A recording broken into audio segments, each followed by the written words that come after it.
What's going on, everybody? It's your boy Sticky Noodle here, and in today's video I'm gonna be going over the first time that I got caught smoking weed. Now this story begins in about a couple months ago, maybe a month or two ago, and I was over at my friend's house playing basketball. I just got my cast off my wrist and I was really excited to get out and start playing basketball. And then so that day, it was a struggle mentally for me to be shooting again, right? So once you break your wrist or just something like that, it's gonna be hard to shoot again, right? Because you, like, in your mind, you think if you shoot, your wrist is gonna snap.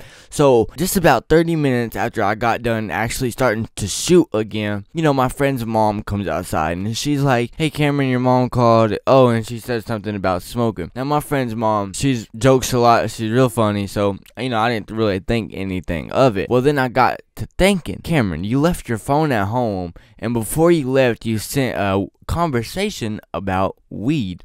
So yeah, I did ask my friend something about weed, right? And I left my phone here because it was almost dead, so there wasn't no point in taking it. I left it here to charge, right? So here I am at my friend's house, phone's here, and then yeah, so I was like, oh man, I left my phone at home. I was like, but there's no way they saw it. I have a passcode on my phone, nobody knows it, so I was good to go, right? So I got to thinking a little bit more, and I was like, maybe the text popped up, because if you have an iPhone, you know what I'm talking about, or really any phone in general, the text will pop up and you don't have to swipe to see it or nothing, right?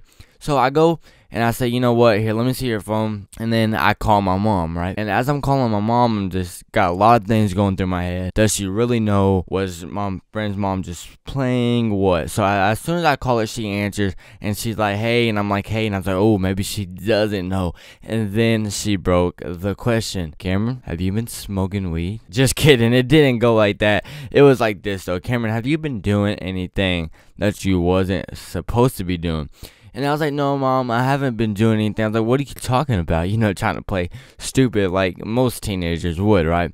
So she goes and she says, well, have you been doing anything that you wasn't supposed to be doing, smoking, anything like that? I was like, no, I haven't. She's like, well, Cameron, you're gonna be honest with me, or things are not gonna end well. And honesty is key. So I just told her, I was like, yeah, okay, yeah, I was smoking. She said, what were you smoking? See, at the time I didn't know that she didn't know what it was, because the text didn't clarify what exactly I was smoking. I thought the text said something about weed, so I could have said cigarettes and got probably like a lesser thing. But yeah, I just honesty is key. So basically what I did was I just told her, yeah, okay, I was smoking weed and all that. So she's like, all right, we'll get home. I was like, okay. So I went home, we had a talk, that's the thing I like about my mom. She doesn't she's not like most moms. She doesn't, like, if she catches me doing something, she's not just gonna spank me or ground me or something like that. We're gonna talk it out, and that's what I like about my mom. She likes to talk it out and things like that. She understands as a teenager you're gonna try things, right? So we talked it out and it was good to go. She just said, don't try it again. And that's a good, because she understands, she's been down the same road. She understands that hey, you try things, you're good to go, right? So she's like, don't do it again. And I have not done it to this day. Even a month or two after, I still haven't done it. Guys, let me know if you guys want more stories like this in the future. I have a bunch of stories to tell, like a bunch. Guys, let me know. This has been your boy Sticky Noodle, and I am out. Peace. God bless.